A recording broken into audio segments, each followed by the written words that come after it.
નમસ્કાર, ન્યૂઝ બુલેટિનમાં આપનું સ્વાગત છે। હું છું પંકજ શર્મા। શરૂઆત મહત્વપૂર્ણ ખબરથી। ઇફકોના ચેરમેન દિલીપ સંઘાણીની માર્મિક પોસ્ટ।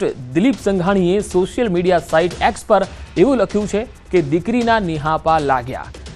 દિલીપ સંઘાણી કઈ દીકરીની વાત કરી રહ્યા છે એ એમણે સ્પષ્ટ નથી કર્યું અને એનો ઉલ્લેખ કરવાનું પણ ટાળ્યું છે। સંઘાણી અમરેલીની કોઈ દીકરીની વાત કરી રહ્યા છે કે કેમ, આ પણ એક સવાલ છે। દિલીપ સંઘાણીની પોસ્ટથી અનેક તર્ક વિતર્કો થયા છે। અમરેલીની કઈ ઘટનાને સંઘાણીએ દીકરી સાથે જોડી? દિલીપ સંઘાણીની પોસ્ટથી રાજકારણ ગરમાયું છે। થોડીવાર પહેલા જ ન્યૂઝ 18ને જ્યારે દિલીપ સંઘાણીનો સંપર્ક કર્યો તો ટેલિફોનિક વાતચીતમાં તેમણે આ વાત પર કંઈ પણ કહેવાનું ટાળ્યું છે અને ફોન કટ કરી દીધો હતો। ઇફકોના ચેરમેન દિલીપ સંઘાણીની આ પોસ્ટને લઈને રાજકારણ શરૂ થયું છે, ચર્ચાનો દોર શરૂ થયો છે, કારણ કે દીકરીના નિહાપા લાગ્યા આ કોના સંદર્ભમાં તેઓ કહી રહ્યા છે અને કારણ કે તેના ઘણા બધા અર્થ નીકળી શકે છે। તાજેતરમાં બનેલી અનેક ઘટનાઓને લઈને પણ આ ટકોર હોઈ શકે છે અને આ ટકોર કોના માટે છે એ પણ એક મોટો સવાલ અને તેને લઈને ચર્ચા શરૂ થઈ ચૂકી છે। તો દિલીપ સંઘાણીની સોશિયલ મીડિયા પોસ્ટથી રાજકારણ ગરમાયું છે। તેમણે સોશિયલ મીડિયા એક્સ પર લખ્યું છે દીકરીના નિહાપા લાગ્યા। હવે આ તેઓ કોને કહેવા માંગી રહ્યા છે, કઈ દીકરીના સંદર્ભમાં કહી રહ્યા છે અને કઈ ઘટનાના સંદર્ભમાં કહી રહ્યા છે, આવું કંઈ જ તેમણે સ્પષ્ટ કર્યું નથી। સોશિયલ મીડિયાની આ પોસ્ટથી હવે રાજકારણ ગરમ થયું છે। સંઘાણીની આ પોસ્ટ પર કોંગ્રેસ નેતા પ્રતાપ દુધાતે દાવો કર્યો છે કે આ પોસ્ટ પાયલ ગોટી પ્રકરણને લાગુ પડે છે। કુદરત છે, કોઈને છોડતી નથી એવું પ્રતાપ દુધાતે કહ્યું। તેમણે કહ્યું છે કે મેં આ વાત પ્રથમ દિવસે જ કરી હતી। પાયલબેનને જેમણે હેરાન કર્યા તેમને કુદરતે સજા આપવાનું ચાલુ કર્યું। તાલુકા ભાજપ પ્રમુખ ચેતન ધાનાણી બાબતે પણ પ્રતાપ દુધાતે આ સાથે પોતાનું નિવેદન આપ્યું।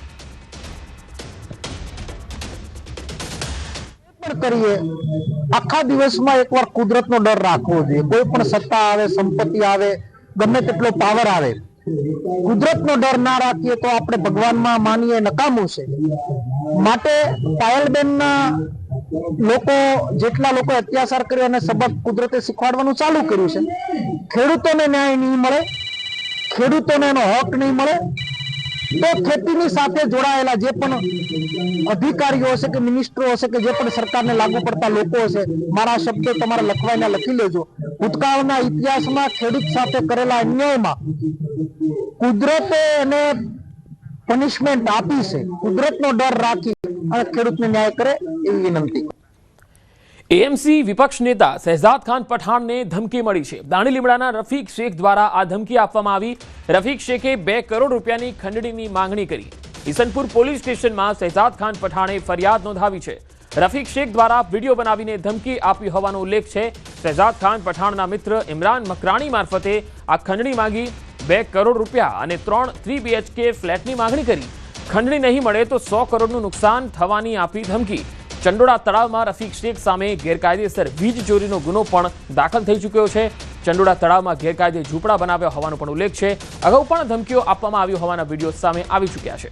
ત્યારે એએમસી વિપક્ષના નેતા શહેજાદ ખાન પઠાણને ધમકીઓ અપાઈ રહી છે અને એ પણ રફીક શેખ દ્વારા આ ધમકીઓ આપવામાં આવી રહી છે। અને ધમકીઓ તો જો કેટલી 2 કરોડ રૂપિયા એમને આપવાના અને 3 BHK ફ્લેટની તેઓ માંગણી કરે છે। આવા ખંડણીખોરો અમદાવાદમાં જીવી રહ્યા છે અને પોલીસ પકડથી દૂર છે। આ પણ એક મોટો સવાલ છે, કયા કયા એરિયામાં આવા ગુંડા તત્વો છે જેઓ ખંડણીની માંગ કરે છે અને એ પણ એક પોલિટિકલ નેતા પાસેથી, એએમસીના વિપક્ષના નેતા પાસેથી આવી ખંડણી માંગે છે। એની હિંમત કેટલી છે એ તમે જોઈ શકો છો। ત્યારે સામાન્ય વ્યક્તિ, સામાન્ય નાનો વેપારી હશે તો એની કેટલી હેરાનગતિ તેઓ કરતા હશે।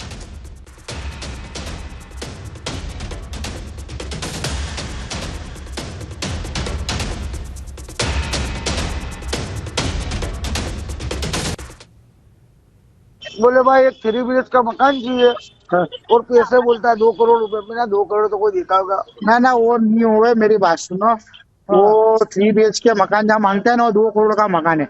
4 करोड़ का नुकसान शनि बाबा ने तेरे को करा हो तो बात बरोबर है। हाँ, शनि बाबा ने करा तो बरोबर है।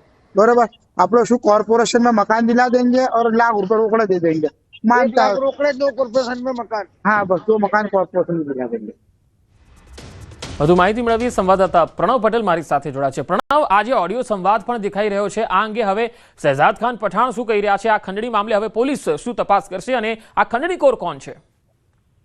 પંકજ, ચોક્કસ સૌથી મોટો સવાલ એ છે કે વેપારીઓને ધમકી મળે એ તો સમજ્યા છે, પરંતુ અસામાજિક તત્વો દ્વારા કોઈ રાજકીય ચૂંટાયેલા પ્રતિનિધિ, એમાં પણ અમદાવાદ મ્યુનિસિપલ કોર્પોરેશનના વિપક્ષના નેતા જેવા મોટા પદ ધરાવતા વ્યક્તિને પણ જે કહી શકાય ખંડણીની ધમકી મળી રહી છે, અને એ પણ ખુલ્લામાં.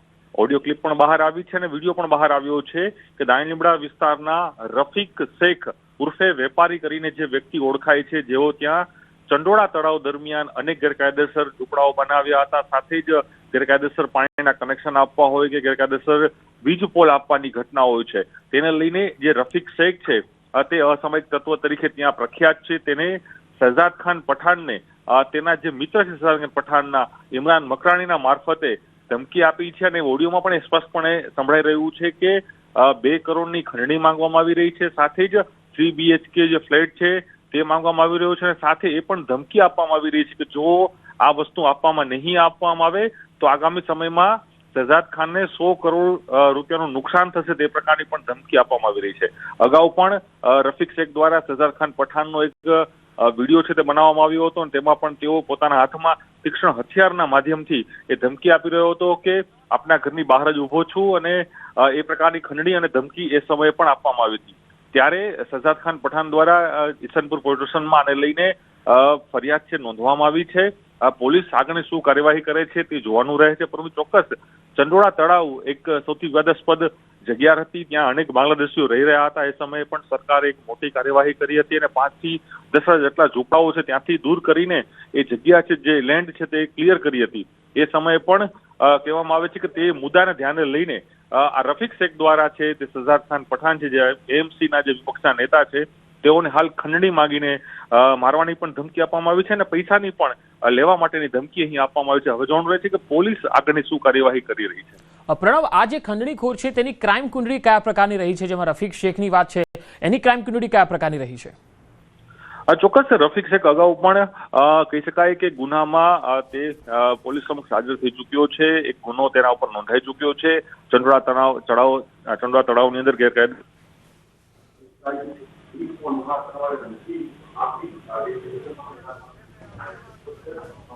જી ખાસ પ્રણવ, અહીંયા એક સવાલ એ થઈ રહ્યો છે કે જે ફ્લેટની માંગણી થઈ રહી છે 3 BHK તેમને ફ્લેટ આ એરિયામાં આપવામાં આવશે, આ કયા ફ્લેટની વાત થઈ રહી છે?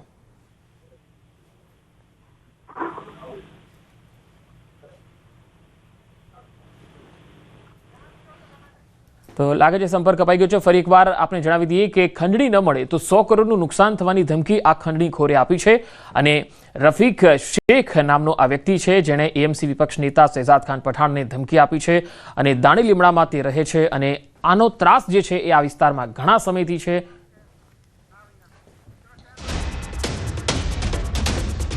અમદાવાદ શહેરના નરોડા વોર્ડમાં સ્નેહ મિલન કાર્યક્રમમાં બેનરથી લઈ શહેર પ્રમુખ નારાજ થયા.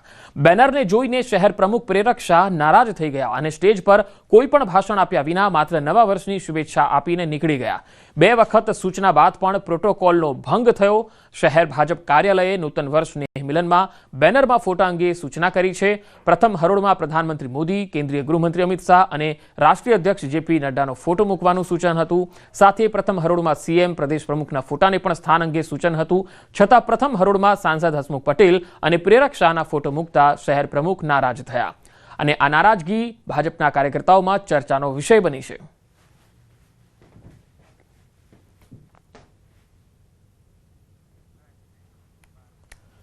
આયુષ્યમાન કાર્ડ કઢાવવામાં લોકોની નિરસતા ભાજપના ધારાસભ્યએ ટકોર કરી છે. ધારાસભ્યએ કહ્યું છે કે તમે કઈ કરોડપતિ છો કે આયુષ્યમાન કાર્ડ નથી કઢાવતા?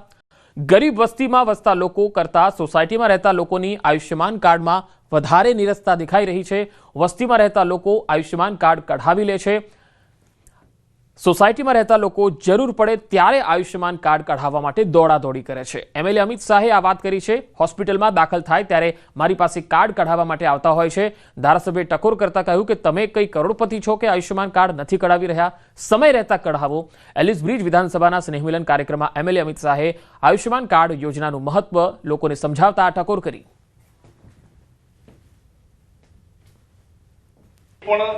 સેવા વસ્તીમાંથી માણસ કોઈ દિવસ એવું રીતે નથી આવ્યો કે મારા પાસે કાર્ડ નથી, મારી બાદ દાખલ કરાય છે. પણ સોસાયટીમાંથી દર અઠવાડિયે 15 દિવસે એક માણસ દોડતો આવે છે મારી પાસે કે યાર મારી પાસે કાર્ડ નથી, મારી બાદ દાખલ કરી.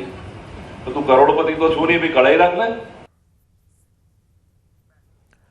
પાટણના સિદ્ધપુરના મેળામાં રખડતા પશુના ટોળા દોડતા જોવા મળ્યા. કાર્તિકી પૂર્ણિમાના મેળામાં તંત્રની બેદરકારી સામે આવી. અહીંયા રખડતા પશુઓના કારણે લોકોમાં એક ભયનો માહોલ સર્જાયો. મેળામાં આવતા લોકોની સુરક્ષાને ધ્યાનમાં લઈને પણ સવાલ ઉઠ્યા. પાટણના સિદ્ધપુરથી આ તસવીરો આવી રહી છે, જ્યાં રખડતા પશુઓના ટોળા દોડતા જોવા મળ્યા. તમે જોઈ શકો છો, કાર્તિકી પૂર્ણિમાના મેળામાં તંત્રની બેદરકારી અહીંયા છતી થઈ. રખડતા પશુઓના કારણે લોકોમાં ભયનો માહોલ પેદા થયો. મેળામાં આવતા લોકોની સુરક્ષાને લઈને ઉઠ્યા સવાલ.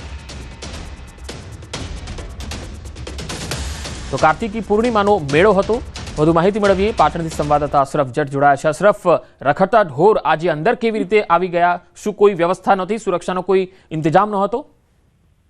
બિલકુલ પંકજ, રખડતા પશુઓનો ત્રાસ ક્યાંક જાહેર માર્ગો પર જોવા મળે છે, પરંતુ સૌથી મહત્વની વાત છે કે સિદ્ધપુર ખાતે કાર્તિકીય પૂર્ણિમાનો મેળો જ ભરાય છે, જે મેળો 7 દિવસ ચાલે છે. આ મેળાને લઈને તંત્ર દ્વારા તમામ તૈયારીઓ કરી દેવામાં આવી છે. મેળામાં પોલીસ બંદોબસ્ત સહિત, પરંતુ તેમ છતાં રાત્રિ દરમિયાન મેળાની અંદર ગાયોનું ઘણ આખું ઘસી આવે છે અને હાજર રહેલી યાત્રિકોમાં ક્યાંક ભયનો માહોલ, એટલે કે ક્યાંક જીવ તેમના પડીકે બંધાય છે. તમામ જે મેળો નિહાળવા લોકો આવેલા છે, જે ધાર્મિક વિધિ કરવા છે, સાઈડમાં ખસી જાય છે.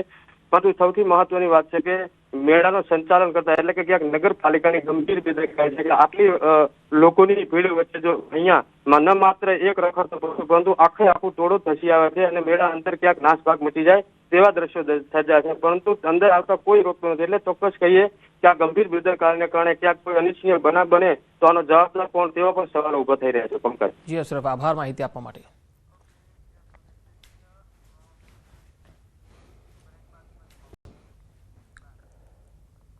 અને હવે વાત કમોસમી વરસાદની.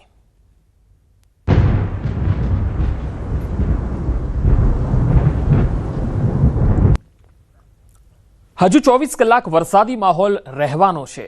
માવઠા અંગે ખેડૂતો માટે મહત્વના સમાચાર આવી રહ્યા છે. 24 કલાક બાદ હાલ પૂરતી માવઠાથી મળી શકે છે રાહત. આજે કેટલાક જિલ્લાઓમાં હળવા વરસાદની શક્યતા છે. ખેડૂતો માટે રાહત છે. થોડા દિવસ પૂરતી જ આ રાહત છે. હવામાન નિષ્ણાત અંબાલાલ પટેલે આગાહી કરી છે. 18 થી 24 નવેમ્બરે ફરી એકવાર માવઠું થઈ શકે છે. 16 થી 18 નવેમ્બરમાં એક ચક્રવાત સર્જાશે. બંગાળ ઉપસાગરમાં ભારે ચક્રવાત સર્જાઈ શકે. 18 થી 20 નવેમ્બર ચક્રવાતની અસર રહેશે. એક વેસ્ટર્ન ડિસ્ટર્બન્સ પણ આવવાની શક્યતા છે. 18 થી 24માં વાતાવરણમાં પલટો આવી શકે. તો 15 ડિસેમ્બર સુધીમાં વેસ્ટર્ન ડિસ્ટર્બન્સના કારણે કમોસમી વરસાદની શક્યતા રહેશે.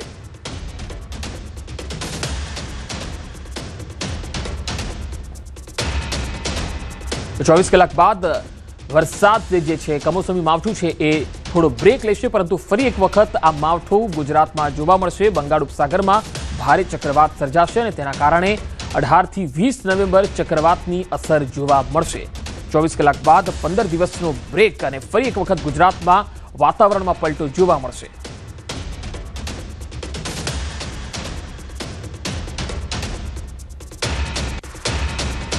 कल के लिए आइसोलेटेड प्लेसेस में मेनली सौराष्ट्र और कच्छ की जो दक्षिणी भाग है और गुजरात की जो दक्षिणी जिला है और जो नॉर्दर्न गुजरात की जो जिला है, इसमें बारिश होने का संभावना रहेगा. उसके आगे ड्राई का पूर्वानुमान दिया गया है 5 से लेकर.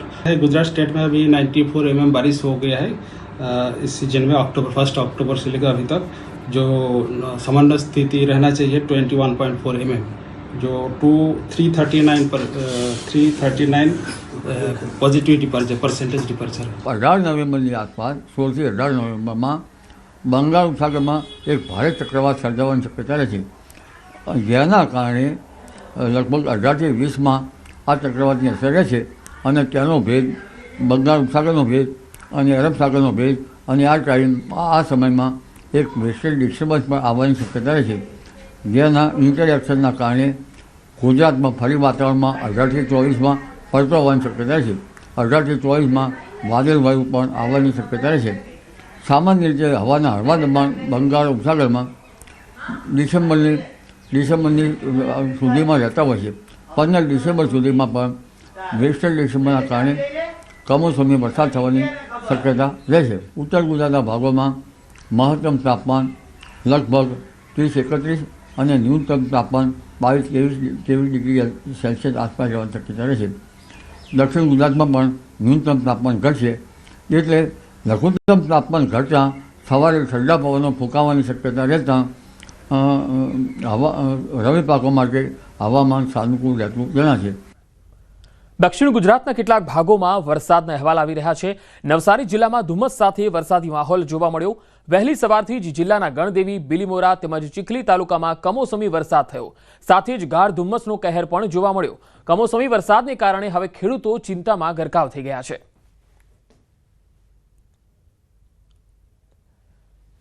તો અરવલ્લી જિલ્લાથી પણ તસવીરો આવી રહી છે। અરવલ્લી જિલ્લા પંથકમાં કમોસમી વરસાદ પડ્યો। ભિલોડા, લીલછા, ઝુમસર જેવા ગ્રામીણ પંથકમાં વરસાદ પડ્યો। શિયાળામાં ચોમાસા જેવા માહોલ સર્જાયો અને ધોધમાર વરસાદ ખાબક્યો। માવઠું થવાથી ખેડૂતોના ખેતી પાકને નુકસાન થયું છે। મગફળી, સોયાબીન અને ડાંગરના પાકને નુકસાન ગયું છે।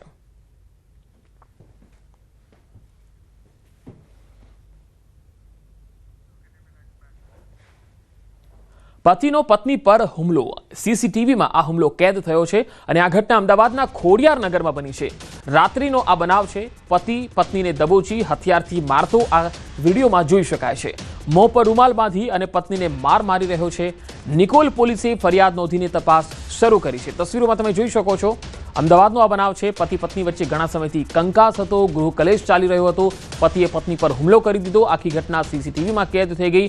ખોડિયારનગર અમદાવાદનો આ બનાવ છે, જ્યાં રાત્રિએ પતિ પોતાની પત્નીને માર મારી રહ્યો છે, હથિયારોથી મારતો દેખાય છે। જોકે કેટલાક વ્યક્તિઓ જે છે એમને જાણકારી મળતા તેઓ એમને છોડાવવા માટે પણ આવે છે, પરંતુ પત્ની જે છે એ ઈજાગ્રસ્ત થઈ જાય છે। તેમને સારવાર માટે હોસ્પિટલમાં ખસેડે છે। આ સ્થાનિક લોકોની મદદથી આ પત્નીનો બચાવ થાય છે, પરંતુ આ પતિ જે છે એ ક્રૂરતા દેખાઈ રહી છે તેની આ વિડીયોમાં। સુરતમાં મોડી રાત સુધી ભટકતા નબીરાઓ હવે સાવધાન થઈ જજો। મિડનાઇટ ઘરે જ રહો, નહીં તો જેલમાં જવું પડશે। મિશન મિડનાઇટ હેઠળ સુરત પોલીસની એક્શન।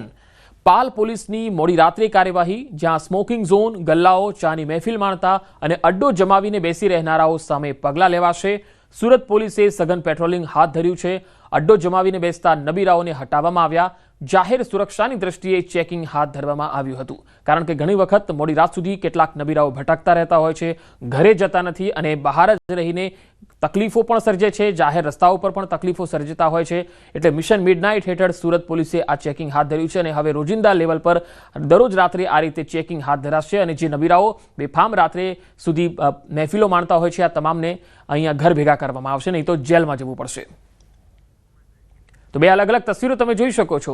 મિશન મિડનાઇટ હેઠળ જ્યારે સુરત પોલીસની ટીમે એક્શન લીધા ત્યારે કેટલાક નબીરાઓ પકડાયા, તેમને ઉઠક બેઠક કરાવવામાં આવી અને અહીંથી જેલ સુધી લઈ જવામાં આવ્યા। આ નબીરાઓની પોલ અહીંયા ખુલ્લી પણ પડી ગઈ, કારણ કે આ નબીરાઓ જે છે એ કેટલાક અસામાજિક તત્વો પણ તેમની સાથે હોય છે અને તે લોકો શહેરમાં જે છે એ રાત્રે ઘણી બધી ઘટનાઓને અંજામ આપતા હોય છે। ત્યારે આવા નબીરાઓને સમજાવવા માટે પ્રયાસ પણ થયો અને સાથે હવે આવા નબીરાઓ જો જોવા મળશે, મોડી રાત સુધી બેઠેલા નજરે પડશે, તો તેમની સામે એક્શન લેવાશે। પોલીસ હવે તેમની સામે દંડાવાળી પણ કરશે, તેમને જેલમાં પણ ધકેલશે। એટલે આવા નબીરાઓ સાવધાન રહેજો અને રાત્રે ઘરે જ રહેજો, તો જ તમે સુરક્ષિત રહેશો, નહીં તો પોલીસ તમને જેલમાં ચોક્કસ લઈ જશે। આવા નબીરાઓની ખરેખર જાહેર રસ્તા ઉપર કોઈ જરૂર પણ નથી। હવે રાત્રિમાં તે જાહેર લોકો માટે પણ તે નુકસાનકારક સાબિત થતા હોય છે। પીએમ નરેન્દ્ર મોદી આગામી 15 નવેમ્બરના રોજ નર્મદા જિલ્લાના ડેડિયાપાડાની મુલાકાત લેશે। તેઓ આદિવાસીઓના ભગવાન ગણાતા બિરસા મુંડાની 150મી જન્મજયંતિની ઉજવણીનું લોન્ચિંગ ડેડિયાપાડા ખાતેથી કરશે। પીએમ સવારે સુરત એરપોર્ટ પર આવીને ત્યાંથી હેલિકોપ્ટર દ્વારા ડેડિયાપાડા પહોંચશે, જ્યાં તેઓ સભા પહેલા દેવ મોગરા માતાજીના દર્શન પણ કરશે। તો બીજી બાજુ જિલ્લા કલેક્ટરે વિવિધ ટીમો બનાવી અધિકારીઓને કામગીરી સોંપવાની પણ બેઠકો શરૂ કરી દીધી છે। ભરૂચના સાંસદ મનસુખ વસાવાએ વડાપ્રધાનના આદિવાસી વિસ્તારના આગમનને આવકારીને આનંદ વ્યક્ત કર્યો। દેશના પ્રધાનમંત્રી નરેન્દ્રભાઈ મોદી સાહેબ બિરસા મુંડાની જન્મજયંતિ 150મી એ ડેડિયાપાડામાં ઉજવે અને આદિવાસી ગૌરવ દિવસ તરીકે એ આખા આદિવાસી સમાજને ડેડિયાપાડાથી એક સંદેશ આપે। બિરસા મુંડાનો આખો જીવનનો સંદેશો જે છે એના જીવનમાંથી આદિવાસીઓ જે પ્રેરણા લેવાની વાત ડેડિયાપાડામાંથી કહે એવી હું આશા રાખું છું। દાહોદના ગરબાડા એપીએમસીમાં ફરી એકવાર ભાજપનો કેસરીયો લહેરાયો। ગરબાડા ખેતીવાડી ઉત્પન્ન બજાર સમિતિની ચૂંટણીમાં ખેડૂત વિભાગની 10 બેઠકો માટે કુલ 13 ઉમેદવારી ફોર્મ ભરાયા। જો કે ફોર્મ પાછા ખેંચવાના અંતિમ દિવસે ભારતીય જનતા પાર્ટીના આગેવાનોની સમજાવટને પગલે બળવો કરીને ઉમેદવારી કરનારા 3 ઉમેદવારોએ ચૂંટણી અધિકારી સમક્ષ રૂબરૂ જઈને પોતાના ફોર્મ પરત ખેંચી લીધા હતા, જેના કારણે તમામ 10 ઉમેદવારો બિનહરીફ જાહેર થયા હતા। ગરબાડા એપીએમસી અસ્તિત્વમાં આવી ત્યારથી અહીં સતત ભાજપની સત્તા રહી છે અને આ વખતે પણ ફરી એકવાર ભાજપનો કેસરીયો લહેરાતા ભારતીય જનતા પાર્ટીના કાર્યકર્તાઓએ ફટાકડા ફોડીને ઉજવણી કરી।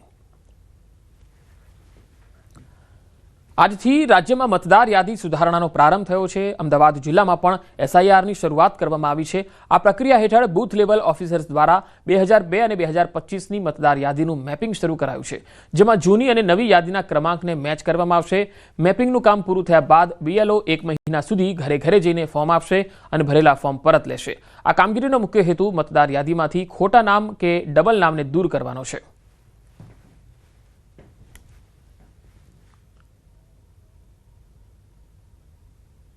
બિહાર બાદ હવે ગુજરાતમાં પણ નવી મતદાર યાદી છે તે તૈયાર થશે અને તેની કામગીરી શરૂ થઈ ગઈ છે। બીએલઓને ટ્રેનિંગ આપવામાં આવી છે અને હવે આજથી એટલે કે મેપિંગની પ્રક્રિયા છે તે શરૂ કરી દીધી છે। આપણી સાથે છે બીએલઓ, વાત કરીશું કે બેન આજથી મેપિંગની પ્રક્રિયા તો શરૂ કરી દેવામાં આવી છે, ત્યારબાદ ઘરે ઘરે જઈને પણ ફોર્મ આપવામાં આવશે। આખી પ્રક્રિયા શું રહેશે અને કઈ રીતનું ફોર્મ રહેશે? હા, સૌથી પહેલાં તો અમે મેપિંગની કામગીરી સ્ટાર્ટ કરી દીધી છે। એ પૂર્ણ થશે એટલે અમે ફોર્મ ભરીશું અને ઘરે ઘરે મતદારોને આપીશું અને એ લોકો ડિક્લેર કરશે કે હા બસ આ માહિતી સાચી છે અને સાઇન કરીને અમને ફોર્મ પરત કરશે। હવે મેપિંગમાં સૌપ્રથમ 2002ની મતદાર યાદી અને 2025ની મતદાર યાદીના મતદારોને મેચ કરવાના છે કે આ મતદાર 2002ની મતદાર યાદીમાં કયા ક્રમ નંબર પર હતા। તો અને જે એમના સંતાનો હોય જે 2002ની મતદાર યાદીમાં તો ના જ હોય, તો એ સંતાનોને એમના પ્રોજેની તરીકે અંદર અમારી જે આ એપ છે બીએલઓની એમાં ઓપ્શન આપેલો જ છે। તો એમાં પ્રોજેની તરીકે એમના સંતાન હોય, ધારો કે દીકરો હોય દીકરી હોય, તો એનું અમારે મેપિંગ કરવાનું છે। ઘરે ઘરે ક્યારે ફોર્મ આપવા જવાના છે અને પછીના જે પુરાવા માંગશો તો કયા પ્રકારના પુરાવા આપવામાં આવશે? મેપિંગની કામગીરી પૂર્ણ થઈ જાય પછી અમે ઘરે ઘરે જઈને ફોર્મ ડિસ્ટ્રીબ્યુટ કરશું। એમાં એમનું 2002ની મતદાર યાદીમાં કયા ક્રમ નંબર પર નામ હતું અને 2025ની મતદાર યાદીમાં કયા ક્રમ નંબર પર નામ છે એ બધું એમના સરનામા સાથે જે બધી ડિટેલ મતદાર યાદીમાં છે એ સાચી છે એવું ડિક્લેર કરી અને મતદાર અમને સાઇન કરીને ફોર્મ પાછું આપશે અને પછી આખી મતદાર યાદી તૈયાર થશે। મને કે કોઈ એવું લાગે છે શંકા કે આમના પુરાવા માંગવા પડશે, તો કયા પ્રકારના પુરાવા એમને આપવા પડશે? કારણ કે ઘણા બધા એવો હોય છે કે 2002માં અલગ જગ્યા ઉપર રહેતા હોય છે અને 2025માં એ અલગ જગ્યા પર વસવાટ કરી રહ્યા છે અથવા તો સિટી અલગ હોય છે। એટલે એમના જે આધાર પુરાવામાં આધાર કાર્ડ તો આપણો એક પુરાવો છે જ, આધાર કાર્ડ લઈ શકીએ। એમના બીજા અમને 12 પુરાવાનું આખું લિસ્ટ આપેલું છે અને એમના માતા પિતાના પણ આધાર પુરાવા અમે લઈશું। આ કેટલા દિવસમાં કામગીરી પૂર્ણ કરવાની રહેશે? માનો કે કોઈ પણ ઘરે તમે ફોર્મ આપ્યું હશે તો એમને પરત કેટલા દિવસમાં કરવાનું છે? એ આખી આ કામગીરી 1 મહિનાની અંદર પૂર્ણ કરી દેવાની છે અને ત્યાર પછી આખી નવી મતદાર યાદીની કામગીરી સ્ટાર્ટ થઈ જશે। તો આખી નવી મતદાર યાદી છે તે પૂર્ણ કરવામાં આવશે અને હવે નવી એક મતદાર યાદી તૈયાર થવા જઈ રહી છે। કેમેરામેન શ્રેણિક મહેતા સાથે વિભુ પટેલ, ન્યૂઝ 18 ગુજરાતી, અમદાવાદ। બોટાદ જિલ્લાની સરકારી હોસ્પિટલમાં ડિલિવરી અર્થે આવેલ મહિલાને છત પરથી પોપડા પડતા ઈજાગ્રસ્ત થઈ। બોટાદ શહેર આવેલી સરકારી સોનાવાલા હોસ્પિટલમાં ભદ્રાવડી ગામમાં રહી ખેતમજૂરી કામ કરતી ગર્ભવતી મહિલાને ડિલિવરી અર્થે લાવવામાં આવી હતી। પ્રસૂતિ વિભાગમાં દાખલ ગર્ભવતી મહિલા છત પરથી મોટો પોપડો પડતા મહિલા ઈજાગ્રસ્ત થઈ હતી, જેના કારણે પ્રસૂતા મહિલાને પેટ અને હાથના ભાગે ગંભીર ઇજાઓ થઈ। સોનાવાલા હોસ્પિટલમાં જર્જરિત ઇમારતના પોપડા પડવાથી વારંવાર લોકો ઈજાગ્રસ્ત બને છે। આ સત્વરે આ જર્જરિત બિલ્ડિંગ તોડી અને નવી બિલ્ડિંગ બનાવવા લોકોની માંગ છે। ઉપરથી ઓલો પડ પડ્યો છે, ડિલિવરી થવા આવ્યા હતા। એટલે તમને વાગ્યું છે? હા, વાગ્યું છે। એટલે ક્યાં વાગ્યું તમને? એટલે કને આ હાથમાં વાગ્યું। એટલે તમને ડિલિવરી માટે તમે આવ્યા તો પેટ ઉપર ઈજા થઈ છે? વાગ્યું છે તમને? આ બાજુ વાગ્યું હતું, ખૂણા બાજુ। પછી ડોક્ટરે શું કીધું તમને? ડોક્ટર બધા આવ્યા તો કે સારું થઈ જશે, ખૂન બહુ જતું હાથમાં વાગ્યું। ફરીથી એક વખત ભદ્રાવડીના પેશન્ટ ઉપર આ પોડું પડ્યું છે અને એની સારવાર માટે બહુ ગંભીર પરિસ્થિતિ છે બેનની, પણ સારવાર માટે કોઈ વ્યવસ્થા નથી। અહીંયા CDHOને મેં ફોન કર્યો તો સાહેબનું કહેવું એવું છું કે ચાલો હું ડૉક્ટરને ફોન કરું છું ગાયનેકને, અને ગાયનેક સાથે વાત કરી તો ગાયનેક એવું કીધું કે બેનને પેટના ભાગે વાગ્યું છે, ત્યારે બેનની સોનોગ્રાફી કરાવવી જરૂરી છે। ત્યારે ઉપરના અધિકારીએ ગાયનેકને એવી સૂચના આપી અડધી કલાકના સમય પછી કે આ બેનને ઓપરેશન કરવા માટે એના સગાવાલાને બોલાવી અને સહી કરાવી લ્યો અને સહી કરાવીને ઓપરેશન કરાવી નાખો, જે પરિસ્થિતિ થાય એ જોયું જાય છે। મોરબીમાં પૂજ્ય દાદા ભગવાનની 118મી જન્મજયંતિ ઉત્સવ મનાવવામાં આવ્યો। મુખ્યમંત્રી ભૂપેન્દ્ર પટેલે પણ હાજરી આપી। સીએમ ભૂપેન્દ્ર પટેલે આરતી સહિતના કાર્યક્રમમાં ભાગ લીધો હતો। મોરબીમાં આ કાર્યક્રમનું આયોજન થયું હતું, જ્યાં મુખ્યમંત્રી ભૂપેન્દ્ર પટેલ ઉપસ્થિત રહ્યા. આરતી સહિતના કાર્યક્રમમાં તેઓ સહભાગી બન્યા હતા. પૂજ્ય દાદા ભગવાનની 118મી જન્મજયંતિનો ઉત્સવ અહીંયા મનાવવામાં આવી રહ્યો છે. આઈસીસી વિમેન્સ ક્રિકેટ વર્લ્ડ કપમાં ભારતીય મહિલા ટીમે મેળવેલ ભવ્ય વિજયથી સમગ્ર દેશમાં આનંદની લાગણી છવાઈ. ત્યારે સુરત શહેરના જાણીતા જ્વેલર્સ દંપતી દીપક ચોકસી અને શીતલ ચોકસી 340 ગ્રામ સિલ્વર સ્ટમ્પ અને બેટ ભારતીય ટીમને ભેટ આપશે. તેમણે ભારતીય મહિલા ક્રિકેટ ટીમ માટે ખાસ રીતે 340 ગ્રામ શુદ્ધ ચાંદીનો ઉપયોગ કરીને સિલ્વર પ્લેટેડ બેટ અને સ્ટમ્પ તૈયાર કર્યા. આ અનોખી ભેટ રાજસ્થાનના કુશળ કારીગરો દ્વારા માત્ર 5 થી 7 દિવસમાં તૈયાર કરવામાં આવી. ખાસ વાત એ છે કે આ બેટ અને સ્ટમ્પ બનાવવા માટે કોઈપણ પ્રકારની મશીનરીનો ઉપયોગ નથી થયો. આ આખી કૃતિ સંપૂર્ણ હેન્ડમેડ છે.